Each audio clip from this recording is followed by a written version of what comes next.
Merci de choisir CRTV News pour vous informer. Le comité ministériel de l'Union monétaire de l'Afrique centrale, UMAC, vient d'adopter le tout premier règlement relatif à la finance islamique en termes de contrôle de cette activité au Cameroun et au-delà, dans la zone de la CEMAC, la communauté des États de l'Afrique centrale. C'était le 9 novembre 2022. Pour en parler, je reçois sur ce plateau M. Hassan Belibi. Il est expert en finance islamique. Bienvenue sur CRTV News. Merci Gisèle.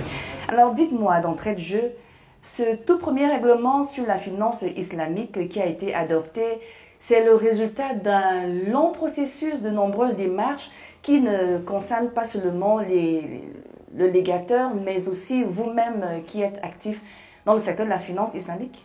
Tout à fait Gisèle. On va dire que c'est la suite logique des différents efforts que les acteurs sur le terrain font, et notamment les institutions aussi, qui ont réussi à braver toutes les difficultés qui sont liées à l'aménagement d'une nouvelle réforme juridique pour permettre à une nouvelle activité dans leur circonscription géographique de pouvoir se développer. Donc ce règlement arrive donc dans ce contexte-là où les pays de la CEMAC, face aux difficultés liées à la recherche des financements pour diversifier les ressources de financement de l'économie, et de permettre à leurs ressortissants aussi, qui on va dire assez cosmopolites, puisqu'il y a des ressortissants musulmans et d'autres confessions religieuses qui vivent dans un environnement économique mais qui ne sont pas épanouis. Donc il a fallu tenir compte de tout cet écosystème économique et social pour aboutir à la mise en place de ce règlement. Ce nouveau règlement, il intervient dans un contexte géopolitique assez délicat. La conjecture même est hypothétique. Est-ce que c'est ça qui a pressé le légateur pour choisir de l'adopter, ou alors d'autres pressions? Effectivement, il faut dire que l'État reçoit beaucoup de pressions des bailleurs de fonds. Généralement, vous allez vous rendre compte que même dans le cadre de l'implémentation de certains projets et programmes de l'État, ils sont souvent bloqués, on va dire ça comme ça, par les partenaires au financement du développement. Donc ce règlement ouvre une opportunité à ces États-là de diversifier dans ces ressources-là et de diversifier les partenaires au développement. Donc ces nouveaux acteurs pourront donc éventuellement permettre à ces États de la CEMAC de jouir pleinement des opportunités qu'ils offrent en matière de financement du développement. Nous savons tous que actuellement dans le monde, la plupart des investissements se font à coût de pétrole-dollar et à coût de financement de la finance islamique. Donc avec ce règlement, le Cameroun entre de plein pied, ou alors la CEMAC, de façon beaucoup plus globale, entre de plein pied dans ce boulevard d'opportunités-là qui sont les capitaux de la finance islamique. D'accord. La finance islamique se pratique depuis l'an 400 avant Jésus-Christ, et plus précisément en Afrique depuis les années 80. D'où vient-il que la zone CEMAC l'adopte de manière officielle, puisque la pratique est probablement observée dans la sous-région depuis plusieurs années. Mais ce texte arrive, on va dire, 40 ans après. Comment est-ce que vous pouvez justifier cela?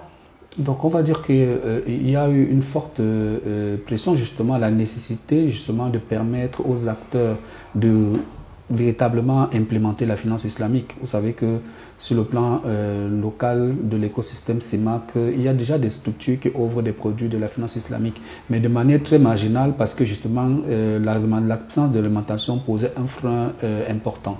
Donc avec l'arrivée de la réglementation, ces structures-là pourront donc se déployer plus efficacement. Et les autres qui attendaient et qui n'avaient pas encore, c'est-à-dire qui attendaient que la réglementation soit officielle ou alors soit établie pour pouvoir se lancer aussi dans cette activité. Et vous l'avez bien noté, la CEMAC est l'une des dernières zones dans tout le monde entier à franchir ce pas. On va dire que mieux vaut tard que jamais, et on va tout simplement souhaiter qu'une bonne vulgarisation de ces dispositions seront faites ou bien sera faite, pour que tous les acteurs, notamment l'État elle-même, qui a accepté, ou alors les États de la CEMAC qui ont accepté mettre sur pied cette réglementation, qu'ils puissent se l'approprier et qu'ils permettent donc aux différents acteurs d'en profiter au maximum. Est-ce qu'on peut connaître les points majeurs voir les contours de ce nouveau règlement? Oui, on va dire que dans la spécificité même, c'est-à-dire l'objet des règlements, il s'agit donc de fixer le cadre d'opérationnalisation bien des pratiques et du contrôle de l'activité de la finance islamique. Ça voudrait dire que désormais dans l'écosystème CEMAC, on aura donc des banques islamiques qui obtiendront un agrément de l'autorité monétaire de tutelle.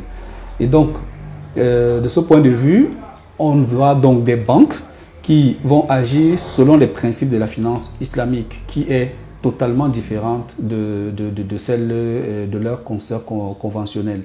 Donc ce sera une réelle opportunité pour ce marché. Pourquoi? Tout simplement parce que les banques islamiques, dans le cadre de la définition de leur marché, intègrent en même temps les pauvres et les riches. Vous savez que généralement en finance conventionnelle, on dit qu'on ne prête pas aux pauvres, on ne prête qu'aux riches.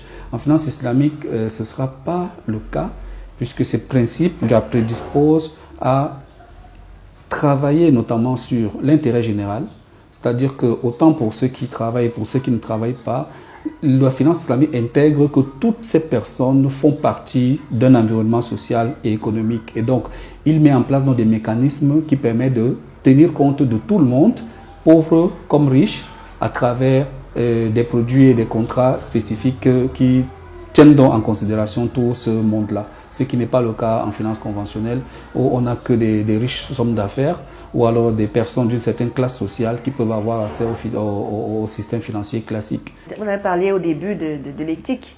Oui, de l'éthique, effectivement. Si un chrétien, un non-chrétien ou un mécréant a recours à une banque islamique, ou alors la finance islamique, il y a des choses qu'elle ne devrait quand même pas faire.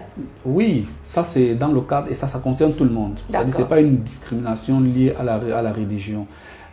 Par exemple, le fait qu'on n'investisse pas dans des activités jugées illicites, c'est-à-dire par exemple l'alcool, ça s'impose à tout le monde. C'est-à-dire que si vous êtes chrétien et que vous voulez travailler à la banque islamique, il faut que ce soit dans un domaine qu'on accepte, que l'éthique accepte.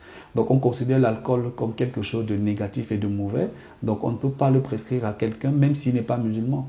Donc du coup, il n'y a pas question de religion en ce qui concerne la finance islamique, c'est juste le respect de l'éthique islamique qui veut qu'on n'investisse pas dans certains secteurs comme la pornographie par exemple, au-delà de l'alcool que j'ai dit tout à l'heure. Donc il y a d'autres secteurs d'activité aussi qui nuisent en fait à l'homme et dont que la discipline n'accepte pas. Hassan Velui, merci beaucoup d'avoir honoré l'invitation de CRTV News. Merci, c'est moi qui vous remercie, Gisèle. Mesdames, Messieurs, restez en compagnie des programmes de CRTV News.